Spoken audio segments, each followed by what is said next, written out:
Hi friend, তোমরা সবাই কেমন আছো? আশা করি ভালো আছো। আজকে আমি তোমাদের কাছে নিয়ে চলে এসেছি পুঁটি মাছ বেগুন টমেটো দিয়ে চচ্চড়ি রেসিপি। তোমরা সবাই দেখতে থাকো। চলো তবে শুরু করা যাক।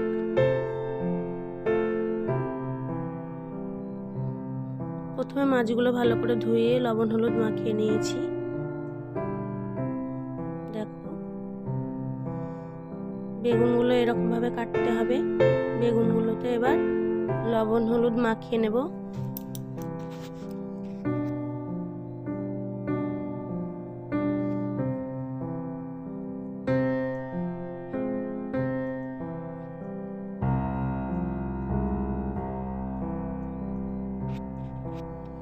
তারপর কড়াই বসিয়ে দিয়েছি। কড়াই গরম হয়ে এসছে, এবার তেল দিয়ে দেব।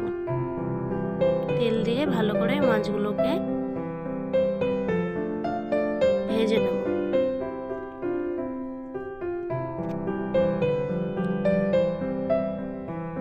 ভালো করে উল্টে পাল্টে ভেজে নেব। একদিক হয়ে গেছে, আর একদিক উল্টে পাল্টে ভেজে নেব। দেখো, মাছ ভাজাগুলো লাল লাল হয়ে এসছে, এবার তুলে নেব।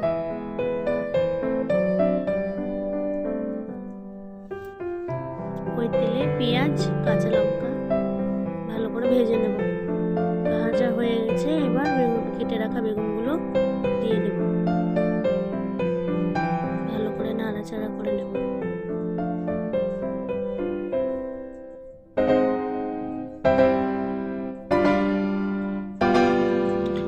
ঢাকা দিয়ে ততক্ষণে আমি মশলাটা বেটে নেব। কাঁচা লঙ্কা, সাদা সর্ষে,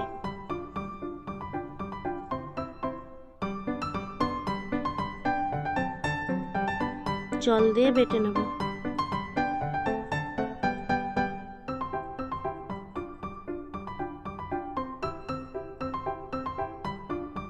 মশলা বাটা হয়ে গেছে, এবার তুলে নেব।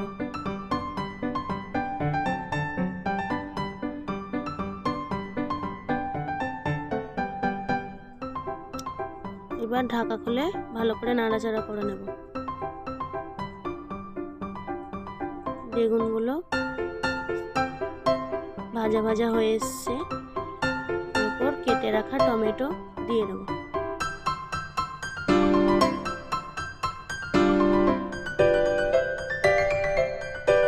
পরিমাণ মতো লবণ, হলুদ, কাশ্মীরি লঙ্কার গুঁড়ো দিয়ে ভালো করে নাড়াচাড়া করে নেব।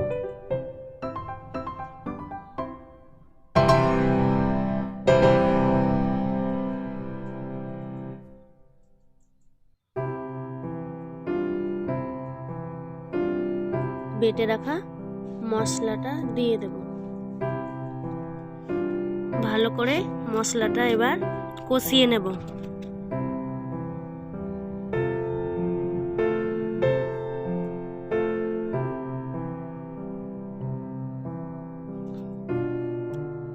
এবার একটু ঢাকা দিয়ে দেব।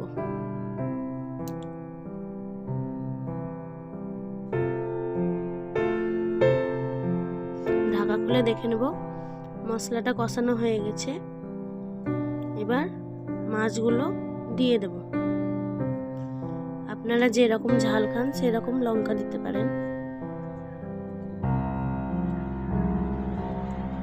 মাছগুলো দিয়ে ভালো করে নাড়াচাড়া করে নেব।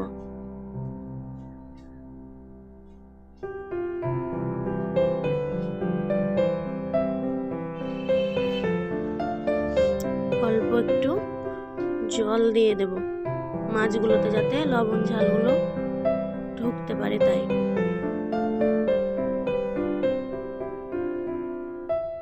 ঢাকা দিয়ে দেব। ঢাকা খুলে দেখে নেব হয়ে গেছে। দেখো, লবণ ঝাল ঢুকেছে মাছগুলোতে সব। ভালো করে পরিমাণ মতো চিনি দেব।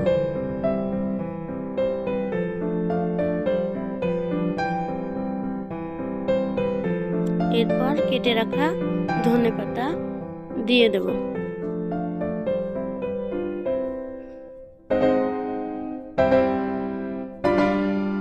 আপনাদের ভালো লাগলে অবশ্যই লাইক, কমেন্ট, শেয়ার করবেন। আশা করি ভালো লাগবে। আপনারা এরকমভাবে বাড়িতে তৈরি করে খাবেন। উপর থেকে কাঁচা সরষের তেল দিয়ে দেব। মাছের চচ্চড়ি হয়ে গেছে, এবার নামিয়ে নেব।